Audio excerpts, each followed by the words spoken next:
Alex Bean with Stateside Press and with Askar Askar, who returns to action August 5th at LFA 138. Askar, how are you? I'm great. How are you, bro? I'm good, man. I'm good. We already talked off camera, liking the goatee. My man, thank you. Thank you. Like I said, a little tribute to my pops. Make me feel young again, too. Fantastic. Fantastic, dude.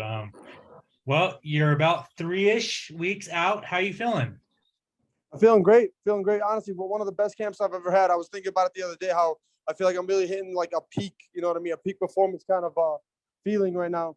It's almost been a year that I moved to Colorado here in Factory X, and this is about to be my third camp with them. So I really feel like this is the one that's going to show what I've been working on for the past year and been going through.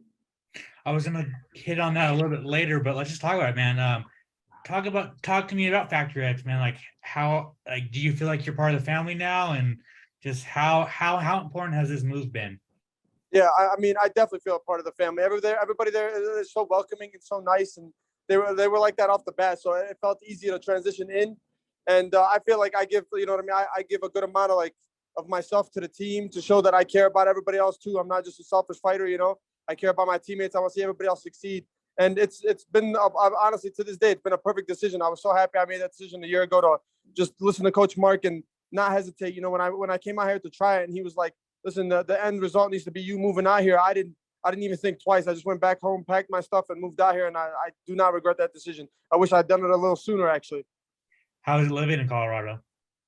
Colorado's nice. Colorado's nice. The people are like, you know, I'm sure when last time you interviewed Vince, people here are idiots. They don't know how to drive or fucking function as human beings. But you know what I mean? The fight atmosphere of Colorado, it's one of the fight capitals of the world, honestly. Gotcha, man. Awesome. Well, it's been 5 months since your last fight. I just want to know, how did you feel about that performance? I felt good. He was a tough opponent. You know what I mean? He was a tough dude, and he came out and he knew what it was. You know, it's obviously when you're fighting me at this point, it's like you beat me, you get to go to the next level. So in his mind, I felt like it was like a win-win for him. He's like, if I beat him, I beat a good dude. If I lose to him, it's like I can move back down to flyweight. So it was one of those where he took the risk and gave everything he had, and it showed in the fight. You know, the man was at 100% in the first round. And then when it got hot and heavy and tiring, and it was a battle of nutrition, you know, we saw who came out. Gotcha. I mean, I wanted to ask you, like, did you think you'd be back in the UFC by now? Like, you got 2 wins, two good wins. Like, did you feel you'd get the call back to the UFC by now?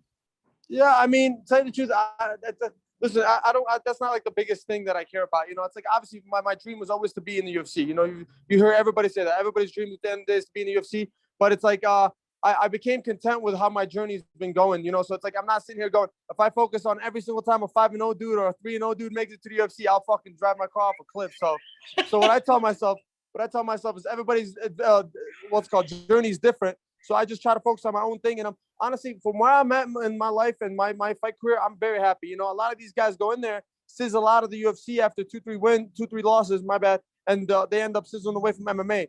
I'm gonna be a seasoned vet when I enter. And you've seen the new trend that's been happening now. It's like back in the day in 2012, 2010, when I started this sport, it was like get a few wins, get into UFC, and then build your brand. It's like nowadays, it's like you go into the UFC, you better be a vet because you're going right for the belt, you know? You get so much of these dudes that hit you with I got a 3-year plan to go to the title. And then they get in, have one good performance. And then they're like, yo, 2 more fights and you might fight for the belt. And the guy's like sitting there going like, oh man, I'm not sure if I'm ready. It's like, if I get that opportunity, when I'm there, I'm going to be ready. I know I'm going to be where I need to be mentally and physically. I was just talking with another fighter yesterday, man. Like during this pandemic era, there's been fighters that have come to the UFC, have never fought in front of a crowd, did their 3 fights, and they're out of the organization already. Like, it's crazy. That's what it is. The UFC is like that, you know. It's almost somewhat. I don't want to say it's a revolving door because not a lot of guys get back in, but there are a few like legends, like my boy Dustin Jacoby fighting this weekend. The man, his career is one of the most inspiring careers I've ever seen. Honestly, every single time I open up that man's Tapology and just look across his like career of like kickboxing to MMA, he just kept his head down and just kept visiting Grit Mountain and showed that hard work pays off. And if you just keep your head down and keep going, keep pushing in this journey, you'll get where you need to get. You know. And most of these dudes don't learn that until they get kicked out, you know, and then they have to fight their way back in. Yeah, absolutely, man. All right, so LFA 138. Diego Silva. What do you think of him as an opponent?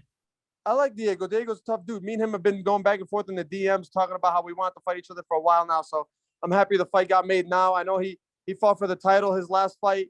It was a little bit of a late notice for him. You know what I mean? I felt like maybe me and him were supposed to fight on that card, but they couldn't find an opponent for Dan, so they ended up giving him Diego, and he ended up taking it because he's a dog. You know what I mean? Diego's willing to fight anybody, anywhere. So yeah, he's a tough dude. I'm excited to get in there and mix it up with him. I feel like me and him got very similar styles, boxing, wrestling style. So it just depends on who's sharper, who got the fastest reflexes, and who could implement their game first. You know. What do you think of his title fight loss? I mean, I tell you the truth, I thought he won. I thought he won a split decision. You know what I mean? It's like that's I like not to like sugarcoat it or anything, but I thought when I was watching that fight, I was like, oh my god, I'm like Diego just won the belt, split decision. But I mean, don't get me wrong, Dan's a savage, so he got what he deserved. The man's been working for a while now, so now Dan's back in the UFC, so now me and Diego are down here, and the belt's kind of out of the question because he's coming off an L. But I feel like me and him fighting it just makes sense right now. Do you feel like this is a number one contender fight for the belt?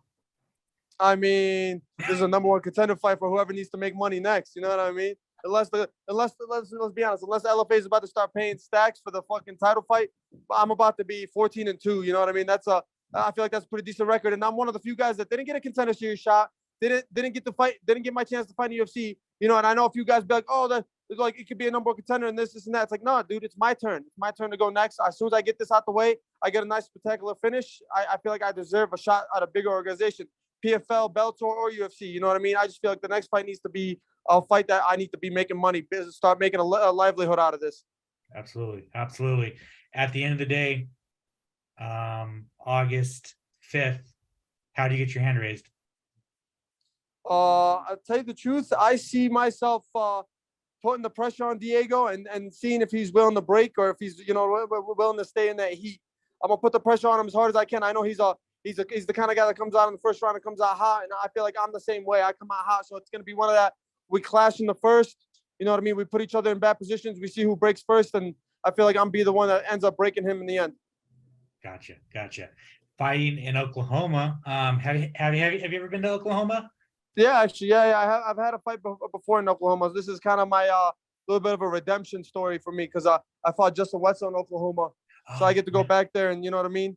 I already know the hotel. I know the environment. I know the local scene around town. I was there for like 2-3 days when I was there last time, and then I know the venue. Gotcha. Yeah. That's your last loss to Justin. So this is you go back to Oklahoma and get that win back, right? Exactly. Right that wrong. Awesome, dude. Awesome.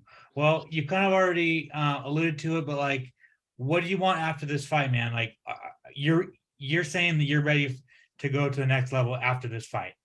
Yeah, I feel like I'm ready to go to the next level. A few of the guys I've been fighting are guys at the next level. We just been fighting at the lower show. It's like you know what I mean? Let's be honest. There's a few guys that are fighting in the UFC, a few fights that happen in the UFC that should be on local shows, and a few fights that happen on local shows that should be UFC caliber. That's the crazy thing about this game. It's like there's no like system where you go college, high school, this, that, build up your resume and this, and that. It's like, listen, you can wake up one day as a kid that started playing basketball 2 years ago, and all of a sudden you're in the NBA. That's how crazy MMA is. So I feel like for me, the next one should be a bigger promotion. You know what I mean? I would love to do a contender series fight this year. I feel like they still have time for me to get scheduled before the end of the year. But if that doesn't happen, I know PFL is doing a 135-pound season next year, boy. And $1 million in a year, that's if karma's real, that's what would happen. I would get over there and win that $1 million and change my life within a year and make all these past few years that I've been working hard and grinding pay off. Last thing before I let you go, I know that you're a hardcore fan of the sport. I just wanted your thoughts on a couple fights this weekend. Firstly, Jack Shore versus Ricky Simone. How do you see that fight going down? Man, Jack Shore is good. He's tough. You know what I mean? He's a pusher, but Ricky Simone's a savage. You know what I mean? I feel like Ricky Simone's gonna end up getting him down, holding him down, about dirty boxing him up on the stand up and just staying in his face, staying gritty. And I feel like Jack is tough and he could probably get through it, but it's just gonna be a little caliber too high for him with Ricky. Okay, interesting. And then the main event, man. Who you got? Yair Rodriguez, Brian Ortega. Man, these guys were teammates. They were saying that there was one point where they trained together and stuff. So I feel like Yair is going to end up getting it. Ortega doesn't wrestle, so if he doesn't get you to the ground with his hands, if he doesn't knock you down or something happened that's crazy like the Volkanovski fight where he knocked him and got him in submissions, I don't think Yair is going to be that dumb. I feel like Yair is going to stay distance. And Yair's the kind of guy that when he throws his strikes, he throws them with ill intent. Like, he doesn't want to just hurt you. He wants to break your bones, you know? I reshared a quote on my page the other day where he was like, anywhere is good to die. And just that mentality, like, you know what I mean? It could be Shawnee, Oklahoma, the fucking middle of butthole nowhere. And that's a good place for me to die, you know? Yeah. And I love that mentality that Yair brings. So I really think he's going to end up getting that fight. Awesome. Askar, thank you so much for your time, man. I really appreciate it. If you want to plug your social media, plug any sponsors you got, you want to thank anybody, the floor is yours. My man. Thank you, Alex. Yeah, just social media is on Instagram, AKMMA94. You know, you can just look up my first name, ASKAR, same as my last. And yeah, I'm on Instagram, I'm on TikTok, and then a few special shout outs to sponsors. Denver Test Driver, Mike is my boy, he runs that. And then I got Beard YYC. If you follow my Instagram, you'll see the reason that my goatee and my beard stay glistening is from that beard oil.